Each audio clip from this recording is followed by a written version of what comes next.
Twice in the last few days, persons who I've sent money to have said to me they didn't get a credit alert. And in both instances, the money was in their account.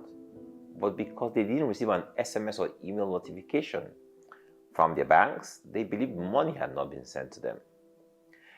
Something crossed my mind when I received the message, I didn't get a credit alert. At what point did they actually get the money? Was it the moment the request was made? Was it the moment I made the transfer, or was it when they became aware it was in their account? Let's consider this for a moment. You actually have money in your account, but you don't know you have money because as far as you are concerned, you have to receive an SMS alert before you know you have money. For some reason, I couldn't help but relate this to our relationship with God and our prayer requests.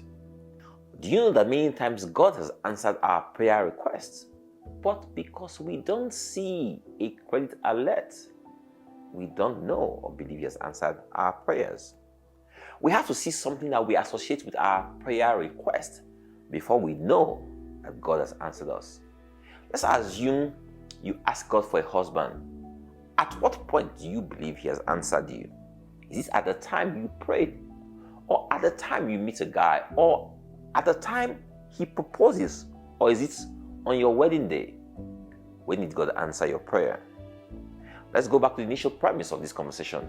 I sent money to some people who, because they didn't receive a credit alert, they didn't know money was in their accounts. What are situations when you send money to someone and because of bank network issues, they don't receive it immediately?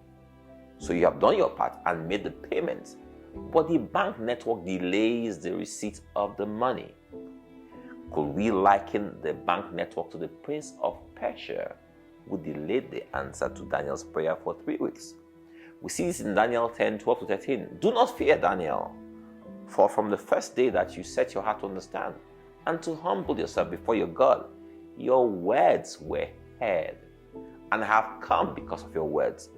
But the prince of the kingdom of Persia withstood me 21 days. And behold, Michael, one of the chief princes, came to help me, for I had been left alone there with the kings of Persia.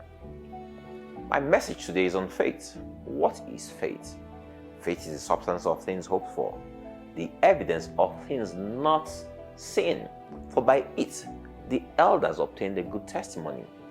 By faith we understand that the worlds were framed by the word of God, so that the things which are seen were not made of things which are visible. By faith Abel offered to God a more excellent sacrifice than Cain, through which he obtained witness that he was righteous, God testifying of his gifts, and through it he, being dead, still speaks. By faith Enoch was taken away so that he did not see death, and was not found, because God had taken him.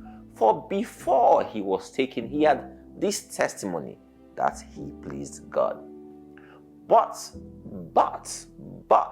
without faith it is impossible to please him. For he who comes to God must believe that he is, and that he is a rewarder of those who diligently seek him. By faith Noah, being divinely warned of things not yet seen, moved with godly fear, prepared an ark for the saving of his household, by which he condemned the world and became heir of the righteousness which is according to faith. By faith Abraham obeyed when he was called to go out to the place which he would receive as an inheritance, and he went out not knowing where he was going. By faith we know we have received when we ask. By faith we don't need to see a credit alert before we know the money is in our accounts. By faith he doesn't have to propose before we know our husband has come.